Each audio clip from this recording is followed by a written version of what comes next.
Augustus St. Gaudens was the preeminent American sculptor of the Gilded Age. He went as a young man to Paris. He was really in the vanguard of a whole wave of American artists who traveled across the Atlantic to study in Paris after the Civil War. So even though St. Gaudens studied in Europe, he really made his reputation creating monuments to American history. Some of the best known include the Farragut Memorial in New York's Madison Square Garden, the Memorial to Robert Gould Shaw and the Black 54th Regiment of the Union Army in Boston, and the colossal statue of Lincoln that sits in Chicago. St. Gaudens really was a cosmopolitan. He got around, and Freer knew St. Gaudens personally. They moved in overlapping social circles that included painters like Thomas Dewing and Abbott Thayer, and also the architects Stanford White and Charles Platt, who ultimately designed the Freer Gallery in Washington. And so when Freer came to think about planning the museum in Washington, he naturally thought about acquiring a work by St. Gaudens. He initially had envisioned a monumental stele, a sort of big, tall stone sculpture that would ornament the main entrance of the museum. That commission never materialized because St. Gaudens tragically died of cancer in 1907. The two bronzes that grace the Freer courtyard were part of a commission that St. Gaudens received in 1892 from the Boston Public Library. These were supposed to be a pair of monumental allegorical bronze figures ornamenting either side of the main entrance to the library. The official titles of these works are a real mouthful. They're long and allegorical. Law Supported by Power and Love is the first, and the other is titled Labor Supported by Science and Art. Together, these allegories symbolized what St. Gaudens probably saw as the foundational tenets or a sort of dogma of American exceptionalism: law and labor, and the virtues that uphold them: power and love, science and art. He actually worked on it for the whole rest of his life, and his son reported that he held it closer to heart than anything that he'd ever worked on.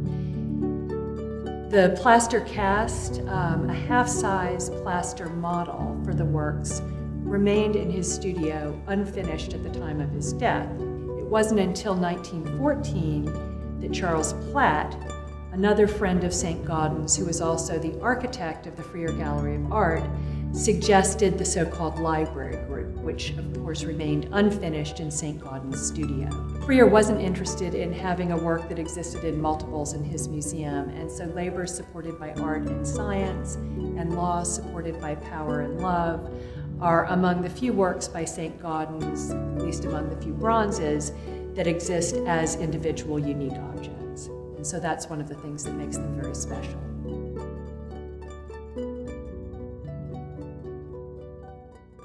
The conservation took place in July of 2017, or over the course of a 3-day period.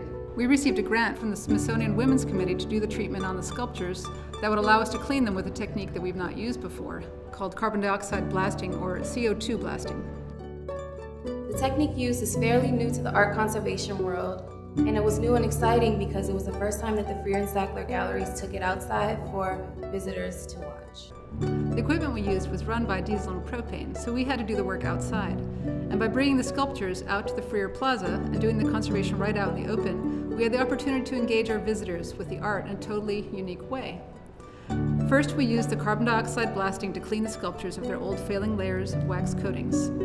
This method works by shooting CO2 ice pellets onto the surface of the sculptures, which removes the wax through a process of thermal shock. The CO2 ice pellets are close to negative 110 degrees Fahrenheit, so this causes the wax to instantly freeze and fracture, and the sublimation of the CO2, converting instantly from a solid to a gas, creates a mini explosion that loosens the now frozen wax without damaging the surface of the sculpture. Traditional methods for cleaning sculptures have a much larger environmental impact. You have to use solvents to remove the old coatings, which poses health hazards and creates a lot of chemical waste. With CO2 blasting, there's instant sublimation of the CO2 ice, leaving nothing to clean up afterwards. After making some adjustments to the patina, we recoated the sculpture with a new layer of wax. We used a blowtorch to heat the surface of the sculptures to make the wax applications go on more smoothly and uniformly.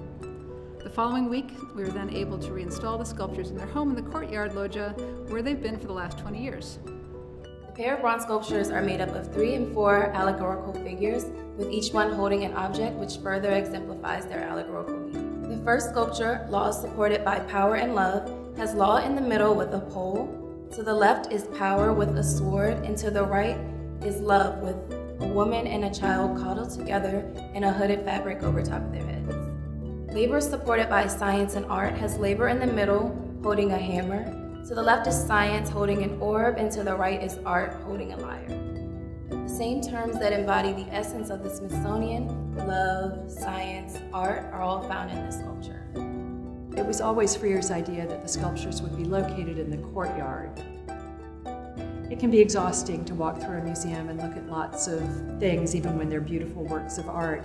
And so his idea was that as visitors moved from gallery to gallery, they would always catch a glimpse of the garden courtyard and sort of refresh their eyes and avoid what he called museum fatigue.